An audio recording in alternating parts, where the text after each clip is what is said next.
Adam Ruck.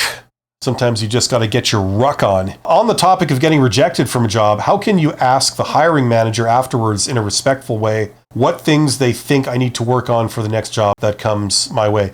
You can do it like this. You can shut up and not say any of that. Okay, that's how you do it. Because first of all, they very rarely give you any feedback, and that's by design. Especially in the US, companies have been sued by unsuccessful candidates in the past when they said like, why didn't you pick me? And they said, well, it was because of X.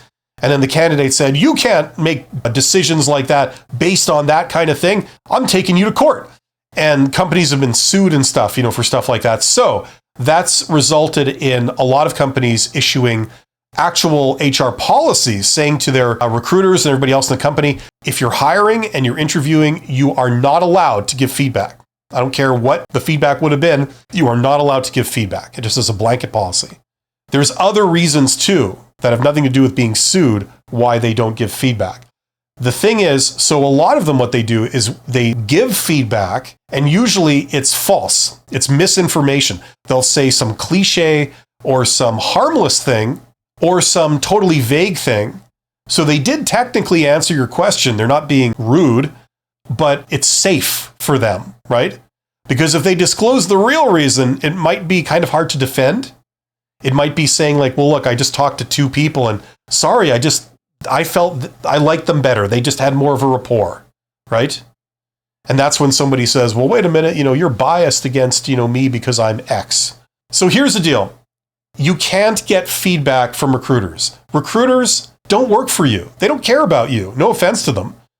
It's not their job to help you work on yourself. The more information they give you as a candidate, the worse it is for them, because now that information is out and it's like their algorithm. The more you disclose about your algorithm to the world, the more people can game it and get around it and exploit it, right? So if you're looking for feedback on how to improve, the way you do it is you get someone in your court, and traditionally you would hire a career coach for that. Now, I'm not a career coach, okay? So I'm not talking about me. I don't provide those services.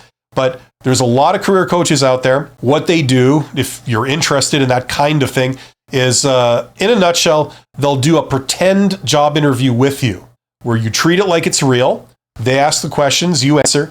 And number one, this is good practice for you. Number two, they then give you feedback. They say, listen, based on my professional opinion as a recruiter or whatever, here's how you're coming across to me. You're coming across like this. Therefore, I advise you to work on this. And this is how I think you should work on it. And then they go through a bunch of things like that.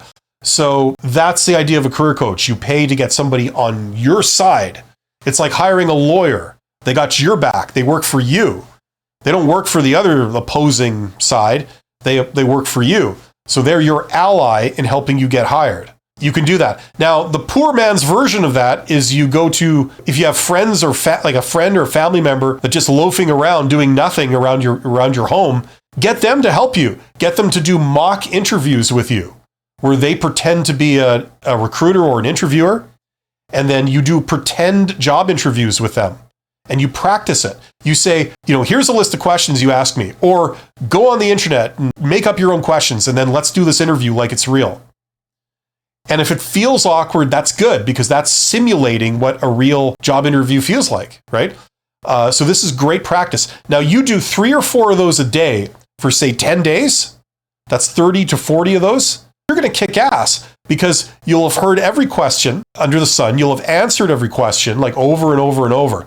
It's muscle memory, just locked in here. So when you go to an interview, when they ask you whatever question, first of all, you're far more confident because you've been through this so many times. Secondly, whatever they ask you, you know how to answer because you've been through it so many times.